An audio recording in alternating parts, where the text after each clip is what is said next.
L'une d'entre vous m'a dit, là, je viens à la découverte. J'ai jamais entendu parler de ce Nicolas de Cuse. Et cependant, Nicolas de Cuse est un auteur extrêmement important. À l'orée du Moyen-Âge et de la modernité, on l'a appelé souvent le dernier des médiévaux et le premier des modernes. Et en effet, Nicolas de Cuse est l'héritier de toute la pensée ancienne et médiévale. Il a tout lu. Un savant extraordinaire. On peut d'ailleurs connaître sa bibliothèque si on va visiter à Bernkastel, à côté de Cuse, qui a donné son nom, puisque c'est Nicolas de Cuse, ce petit village très beau à côté de Bernkastel, où il y a sa maison et dans laquelle il y a sa bibliothèque. Une bibliothèque que Pic de la Mirandole voulait piquer, si j'ose dire, parce qu'elle était complète. Voilà.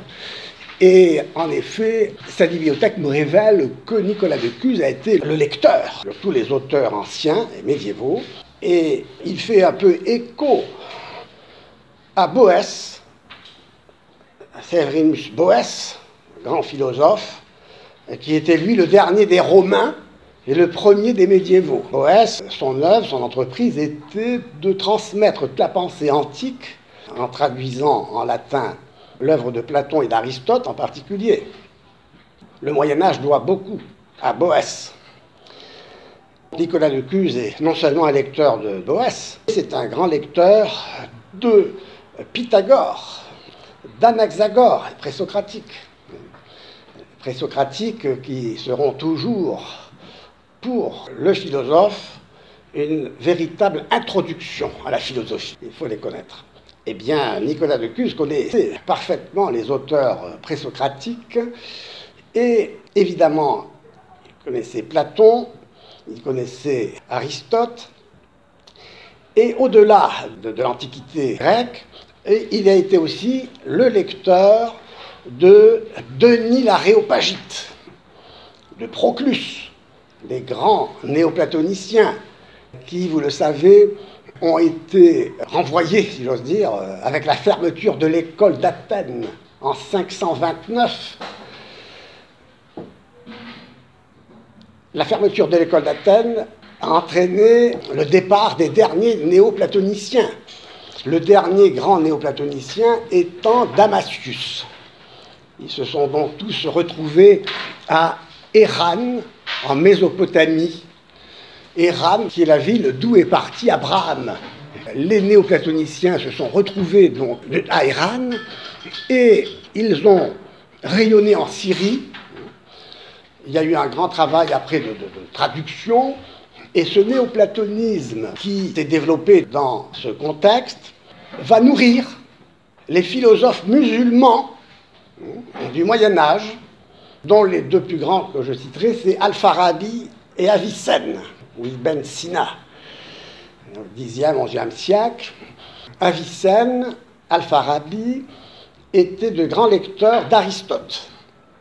La métaphysique d'Aristote a fait l'objet de la réflexion, de l'étude d'Avicenne, qu'il a lu 40 fois, jusqu'à la connaître par cœur.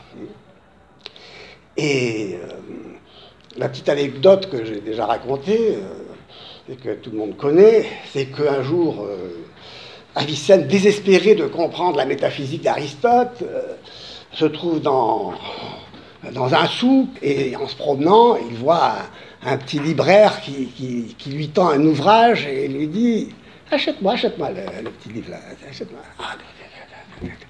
Bon, et Avicenne cède et lui achète ce livre. Et il se trouve que ce livre, c'était le commentaire de la métaphysique d'Aristote par Al-Farabi, qu'on appelait le second maître, second Aristote. Les écailles tombent des yeux d'Avicenne grâce à Al-Farabi, qui lui permet de comprendre la métaphysique d'Aristote. Et Avicenne va faire un commentaire magistral de l'œuvre d'Aristote, la métaphysique, au point que c'est Avicenne qui va introduire Aristote au Moyen-Âge. Au XIe, XIIe, XIIIe siècle, c'est à travers les philosophes musulmans que l'œuvre des Grecs, et en particulier d'Aristote, tombe dans les mains des Latins. Pourquoi vous racontais-je cela? alors qu'il s'agit de vous parler de Nicolas de Cuse. Parce que, au Moyen-Âge, et toute cette histoire, va prendre un tour particulier, en ce sens que les philosophes musulmans ont lu également la théologie d'Aristote. La théologie d'Aristote, à vrai dire, était un extrait de toutes les œuvres des Énéades, de Plotin. Il y avait du Plotin, du Proclus, du Porphyre même, dans la théologie d'Aristote, que Avicenne, en pensant lire Aristote, à vrai dire, lisait Plotin, Proclus, lisait les philosophes néo-platoniciens. Or, ceci est important, pourquoi? Parce que le néoplatonisme est le véritable fil d'or de l'histoire de la philosophie médiévale, et même on le verra aussi de la Renaissance et même de la modernité, à travers les modalités dont on parlera. Le néoplatonisme se caractérise par le fait d'être une philosophie de l'un. Le point de départ du néoplatonisme, dont Plotin est le ressort, le créateur, si on peut dire, c'est le Parménide de Platon. Une grande œuvre où le grand Platon se remet en question, et Platon, qui avait résolu le problème soulevé par les présocratiques, que les présocratiques n'arrivaient pas à résoudre, parce que les présocratiques se trouvaient devant un monde changeant, où tout devenait toujours, et où, comme dit le Théétète de Platon, comme on dit Platon dans son Théétète, il soulève cette question posée vraiment par les présocratiques. Si tout devient toujours, rien n'est jamais. Donc vous savez comment Platon a résolu le problème du devenir, en distinguant le monde sensible, toujours en changement, du monde intelligible, immuable, le monde des idées. De telle manière qu'on peut émettre désormais un jugement, la connaissance est possible, je peux dire Socrate est un homme. Je peux émettre une proposition avec son sujet et son prédicat. Socrate est un homme. C'est-à-dire que je peux dire que Socrate est un homme grâce à l'invention théorique de Platon, qui est l'invention de la participation. Socrate appartient au monde sensible, et dans le monde sensible, depuis tout à l'heure, Socrate n'est plus Socrate, puisqu'il a complètement changé. Si il se résumait uniquement à sa dimension matérielle, depuis tout à l'heure, Socrate n'est plus Socrate. Il est un amas de cellules d'atomes, n'est-ce pas, qui s'est combiné autrement. De telle manière que je ne peux même pas dire Socrate est Socrate. Je ne peux pas dire, a fortiori, que Socrate est un homme. La solution des présocratiques était de comprendre matériellement ce monde matériel. Et je ne vais pas ici développer tout cela, on le fera si vous le voulez, mais j'introduis la problématique qui va être développée par Nicolas de Cuse, et dont va hériter la modernité. C'est pourquoi il faut connaître tout cela, parce que ça va nous permettre de comprendre non seulement les auteurs modernes, mais les auteurs contemporains, jusqu'à Heidegger, jusqu'à Gilles Deleuze, jusqu'à Derrida, comme vous le verrez. Donc vous voyez qu'on ne fait pas du Moyen-Âge pour faire du Moyen-Âge. Et on étudie un auteur qui est important parce que, justement, sa problématique, son questionnement, sa pensée a une dimension intemporelle, qui dépasse l'histoire, et qui nourrit en même temps l'histoire de la pensée. Donc, Platon résout le problème que les physiologues, comme on les appelle, les présocratiques, n'avaient pas réussi à résoudre, en disant que ce monde changeant et sensible, en participant au monde intelligible, peut acquérir son intelligibilité. Et je peux dire en effet désormais que Socrate est Socrate parce qu'il participe à l'idée d'homme. Socrate est donc un homme. Il participe à quelque chose d'immuable, l'idée d'homme. Ah, j'ai résolu un problème. Le monde sensible participe au monde intelligible qui justifie l'existence de Socrate. Mais maintenant, je vais dire, cet homme, Socrate, est grand ou petit. Ah, donc désormais, il faudra que l'idée de grandeur participe de l'idée d'homme. Et cette fois-ci, la participation ne s'exerce plus entre le monde sensible et le monde intelligible, mais s'inscrit au cœur même du monde intelligible. Il faut que désormais l'idée de grandeur participe à l'idée d'homme, pour que je puisse dire cet homme est grand, comme je pouvais dire Socrate est un homme. Mais alors, pour dire cet homme est grand, il faut que je dise que l'idée d'homme participe à l'idée de grandeur. Et il faut que j'unisse donc ces deux idées.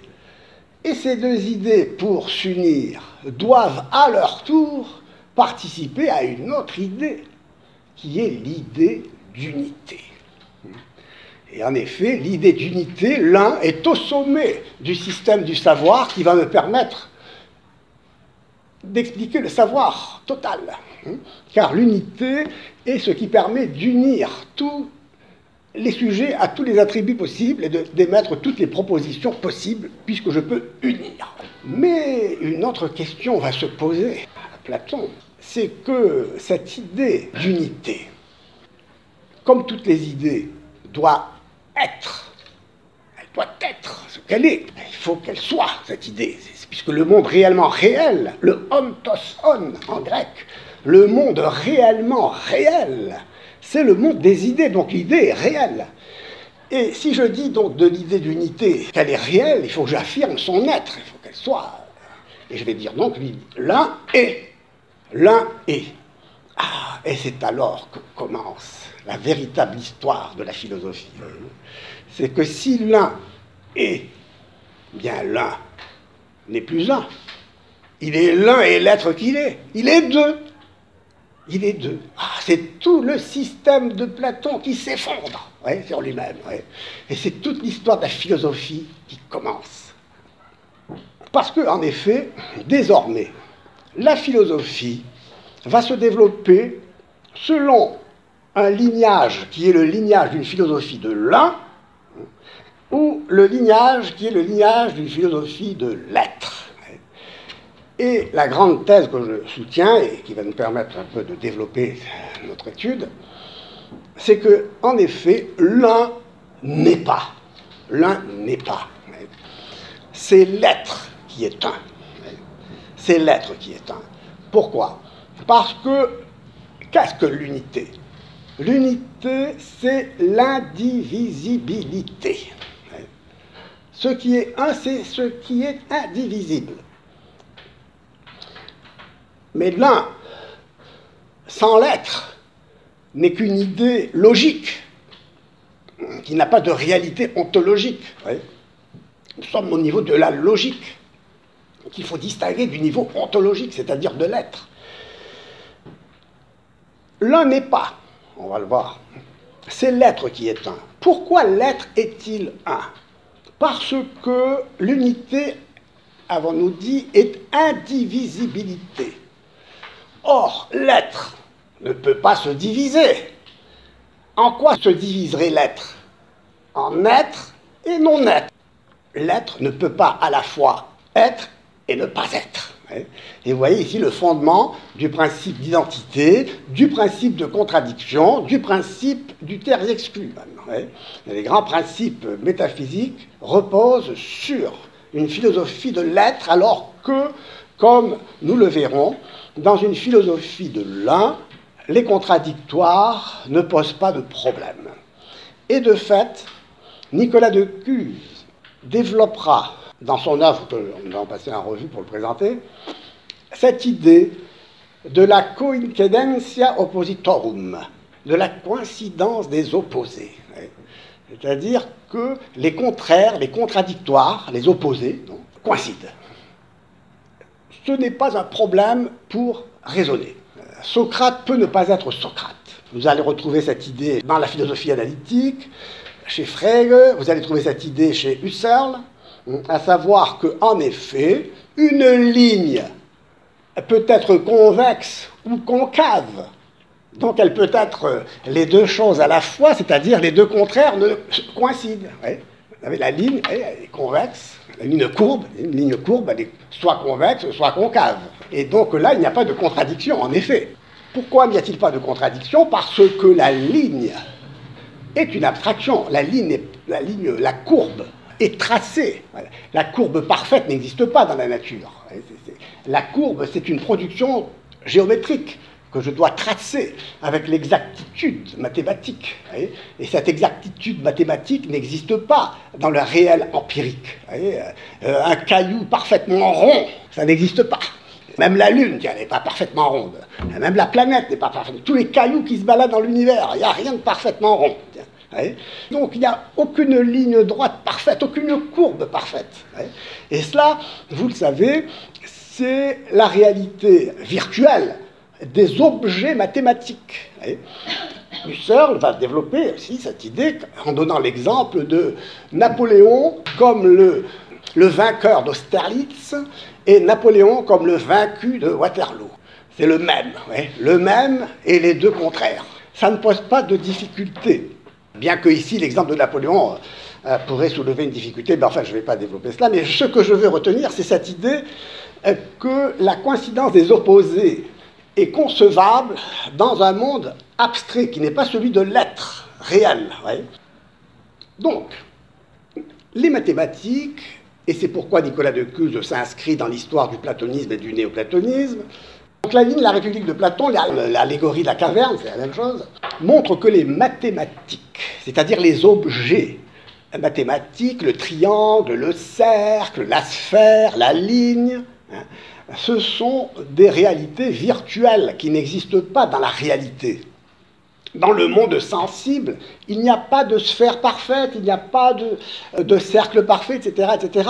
Et c'est pourquoi les mathématiques qui, elles, tracent des objets parfaits, grâce au calcul, enfin, etc., sont un intermédiaire entre les réalités sensibles, empiriques et imparfaites, et les idées parfaites et réellement réelles, qui, elles, existent vraiment. Elles existent vraiment, elles existent beaucoup plus que les objets mathématiques qui, eux, n'ont pas de consistance ontologique. Les mathématiques sont donc ce qui permet de passer du monde sensible au monde intelligible. Eh bien, nous allons voir comment Nicolas de Cuse s'inscrit dans cette tradition platonicienne et néoplatonicienne en se servant des mathématiques pour dépasser par une sorte de passage à la limite, le monde fini vers le monde infini. Et nous allons voir que, en procédant de la sorte, Nicolas de Cuse se fait l'héritier de la pensée de l'un, et en particulier de la pensée de l'infini que va développer Duns Scott, le philosophe Duns Scott, sur lequel... Par anticipation, je vous annonce qu'il y aura un numéro de Noésis qui lui sera consacré. Duns Scott est un des auteurs les plus fondamentaux de l'histoire de la pensée. Et en effet, il y a du scottisme, du Scott, chez le néoplatonicien Nicolas de Cuse. En quel sens? En ce sens que les êtres finis, imparfaits, ne sont pas déterminés en tant qu'êtres. On n'est pas dans une philosophie de l'être, avec Duns Scott. On est dans une philosophie pour laquelle les individus sont comme des intensités, des densités. C'est pourquoi cette idée va être reprise par Gilles Deleuze, et j'aime bien faire le rapport de tout ce qui peut expliquer une philosophie par une autre et montrer l'actualité d'un problème, d'un questionnement. Le questionnement de Nicolas de Cuse va nous éclairer sur le questionnement de la pensée contemporaine. C'est ça ce qui est intéressant.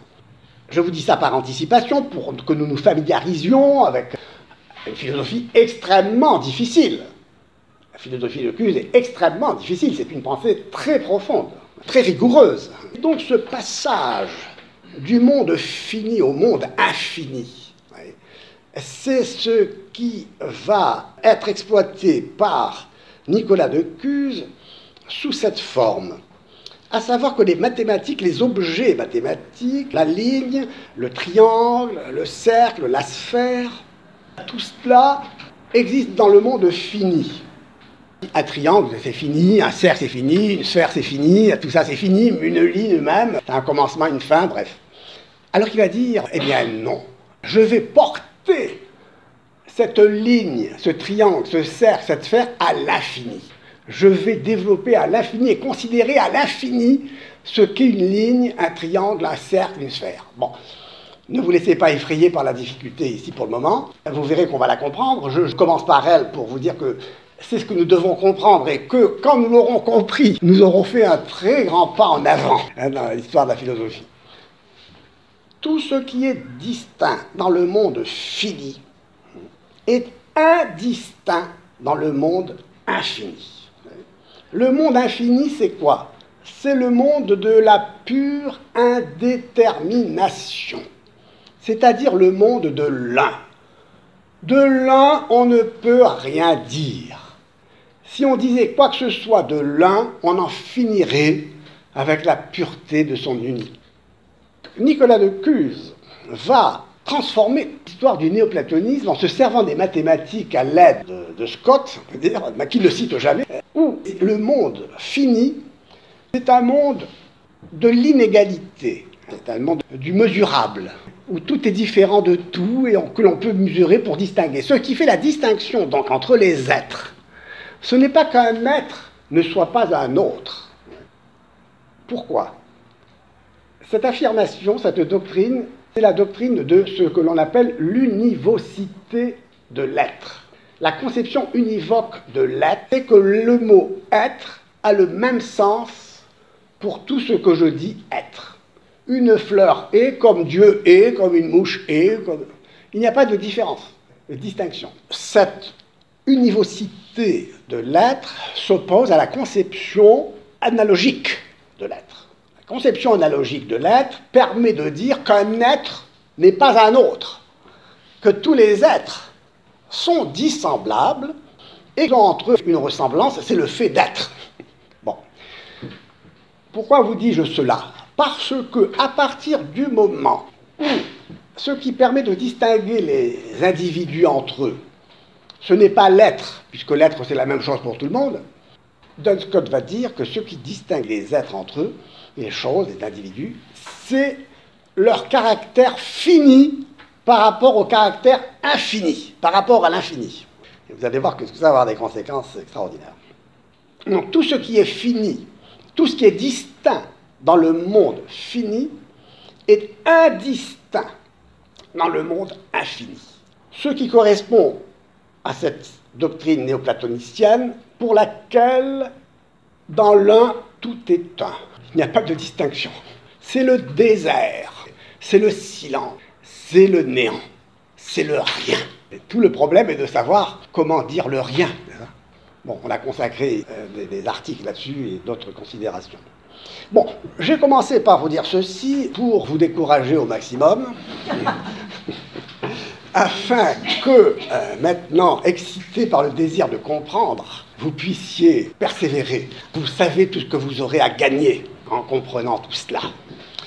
Alors, qui est Nicolas de Cuse, ce grand inconnu?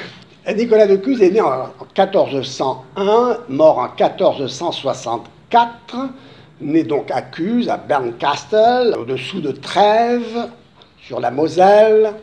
C'est donc un Allemand. Très jeune, ses parents ont vu qu'il était doué, donc ils l'ont remis au comte local qui a pris en main sa formation. Très jeune, 15 ans, il était déjà à l'université de Heidelberg. Et après être passé de Heidelberg, il a poursuivi ses études pour devenir avocat à Padoue. Il a poursuivi ses études à Padoue, Padoue qui était un grand centre intellectuel, universitaire, et en particulier qui véhiculait les idées nominalistes d'Occam, disciple de Duns Scott, et dans un contexte avéroïste. C'est dans ce contexte que Nicolas de Cuse se fait l'ami de grandes personnalités locales, internationales. Vous savez, c'est la pré-Renaissance, c'est la Renaissance qui commence. Tous les grands esprits sont là, mathématiciens, Torricelli. Mais il voulait devenir juriste, canoniste, pas philosophe, quoi. Et donc, la philosophie l'a emporté sur le droit, ce qui était une bonne chose, un sens. Nicolas de Cuse devient prêtre, deviendra cardinal de l'Église catholique. Sa carrière n'est pas la carrière d'un universitaire. Ce n'est pas un universitaire qui enseignait à l'université, comme nous ici, tout bonnement. C'était un homme d'action. Un homme d'action, un homme de grande responsabilité internationale européenne. Donc quelqu'un qui a parcouru le monde et parcouru l'Europe. Une Europe qui était, ne l'oublions pas, au XVe siècle, déchirée, divisée. On était au lendemain de la Grande Peste, au XIVe siècle. C'était la guerre de 100 ans, on a brûlé Jeanne d'Arc. Bon, c'était pas un long fleuve tranquille, d'un monde divisé. Et voilà que le philosophe de l'un va réfléchir sur ce monde divisé. C'est un peu, voyez-vous, une nécessité dans le fond. La condition humaine est une condition qui est exposée au déchirement, à la division, et donc à la perte de toute identité. La question authentiquement philosophique n'est pas une question abstraite. C'est une question existentielle. Les philosophes ne sont pas nécessairement des rats de bibliothèque, n'est-ce pas, qui essayent de mettre des bouts d'idées ensemble, mais qui font naître leur pensée au contact du réel. D'ailleurs, l'intelligence elle-même naît au contact du réel. C'est quand l'intelligence s'enferme, se coupe du réel, se replie sur elle-même, qu'elle s'invente, qu'elle invente le réel. Rien de plus dangereux que d'inventer le réel. Nous connaissons beaucoup d'utopies réalisées au XXe siècle, n'est-ce pas, qui ont été destructrices.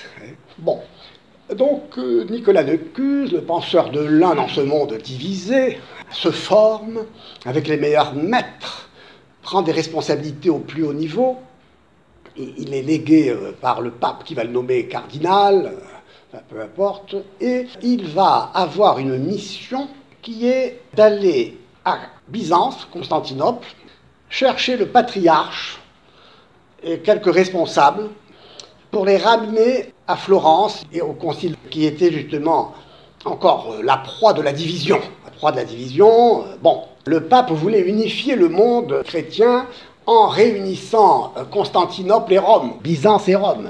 Et donc le légat cardinal Nicolas de Cuse traverse la mer, va à Byzance, ramène le patriarche et en même temps il ramène aussi quelques personnalités comme Platon, qui est le grand platonicien de la Renaissance, et il ramène beaucoup de documents, de textes, de manuscrits. Nicolas de Cuse est à l'origine de la découverte de nombreux manuscrits importants, comme par exemple les comédies de Plaute. Et c'est lui qui a découvert Plaute.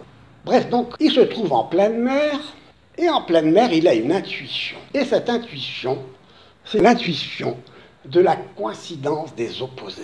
Nous sommes en 1440, il rentre chez lui en passant par Venise, il va vite se retirer pour terminer son ouvrage, son chef-d'œuvre, le De Docta Ignorantia.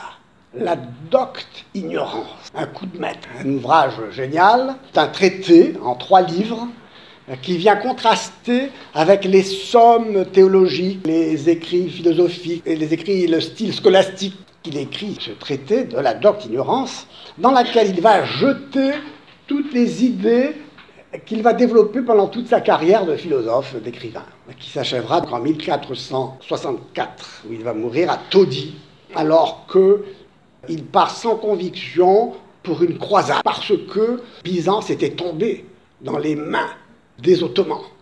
L'année 1453, nous nous en souvenons, c'est la chute de Byzance. Évidemment, Byzance, Constantinople était déjà très vermoulu, disons, le pouvoir était vermoulu, la société était déjà fortement gangrénée.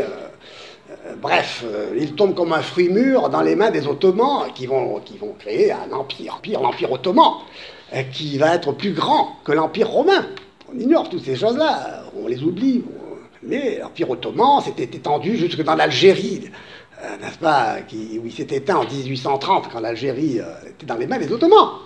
L'Empire ottoman a duré jusqu'au XXe siècle. Donc c'est fabuleux. C'est tout un monde, une civilisation qui s'effondre dans l'esprit de l'homme de la Renaissance. Le Moyen-Âge qui a vu, disons, le développement de l'islam. Le développement de l'islam n'est pas récent. C'est un développement qui a commencé au 7e siècle avec Mahomet et qui s'est poursuivi et qui a été justement le moteur du développement de l'Empire ottoman. Tout cela a produit au niveau de la pensée des échanges extrêmement importants et intéressants au Moyen-Âge, en particulier en Espagne. L'Espagne musulmane pendant 7 siècles, des musulmanes. C'était donc un pays dans les mains de l'islam. Mais c'était un islam, disons, convivial, où il y avait des échanges entre les philosophes et les théologiens musulmans, juifs et chrétiens. Vous voyez, au Moyen-Âge. Il faut oublier ça. Il y avait donc un véritable échange et ils étaient tous sur le même terrain, le terrain de l'aristotélisme et du néoplatonisme. Ce qui fait l'intérêt et la richesse aussi de ces rencontres, malgré les malheurs du temps. Cette histoire du néoplatonisme va se développer à travers de grandes écoles, comme l'école de Chartres, dont Thierry de Chartres est un des grands représentants, jusqu'à Albert le Grand, dont le grand disciple fut Thomas d'Aquin, saint Thomas d'Aquin, qui lui va reprendre l'aristotélisme dans un sens de la philosophie de l'être. Mais revenons à Nicolas de Cuse, qui, dans cette docte ignorance, dans cette œuvre magistrale, jette toutes les idées qu'il va développer pendant toutes ces années, au milieu de tous les tracas d'un homme à haute responsabilité, qui voyage beaucoup, qui est attaqué. Toute sa vie, là, il a subi les assauts même armés d'adversaires qui l'ont fortement attaqué. Sur le plan politique, civil, matériel, mais aussi sur le plan intellectuel. Il va rencontrer un auteur qui s'appelle Jean Vinck, recteur de l'université de Heidelberg, qui va critiquer son œuvre, la docte ignorance. Il va écrire un livre, le De Ignota Literatura, c'est-à-dire quelqu'un qui ignore toute la littérature. Et pendant 10 ans, pendant toutes les années 40, après avoir écrit sa docte ignorance, Nicolas de Cuse va écrire des opuscules, de petits traités, de petits dialogues qui sont des petits bijoux qui ont permis de l'appeler le Platon de la Renaissance. Ce n'est qu'à la fin des années 40-49 qu'il va répondre à son adversaire Jean Vinck en défendant la docte ignorance. Il va prendre la défense de son livre, la docte ignorance, et à partir de là, il va écrire une série d'œuvres très importantes, dont la première s'appelle « Les dialogues de l'idiot sur la sagesse ». Les dialogues de l'idiot sur la sagesse, qui sont publiés aussi au PUF. Je vous parlerai après des éditions. L'idiot, c'est l'incarnation de la docte ignorance. L'idiot, en grec, signifie le simplet, l'homme simple, l'homme ignorant, l'homme ingénu. L'idiot, le héros de ces dialogues, si on peut dire, est un simple artisan, fabricant de cuillères en bois, qui rencontre sur un pont du Tibre, l'année d'un jubilé à Rome où la foule abonde, joyeuse et pleine de vie. Il rencontre un rhéteur, professeur où la rhétorique triomphe.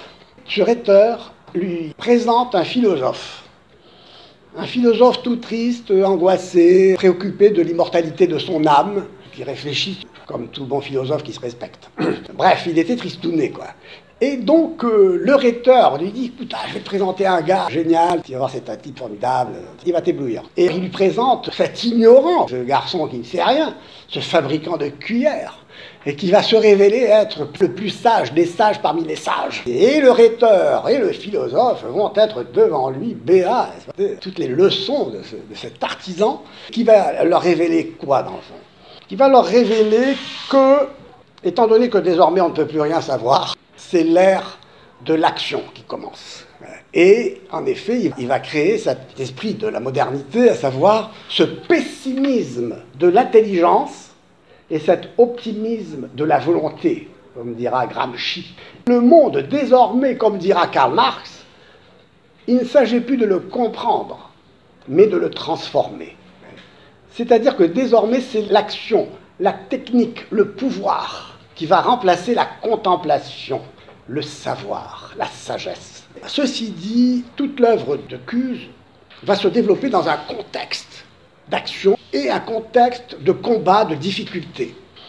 Et de toutes les difficultés qu'il a rencontrées, il y a cette chute de Byzance en 1453, année où il écrit, après un dialogue qui s'appelle La paix de la foi, le De Pace Fidei, la paix de la foi, il fait dialoguer les religions entre elles, en 1453, donc après la chute de Byzance. Il écrit la même année un nouveau chef-d'œuvre, le De Visione Dei, qu'on va étudier en 1550.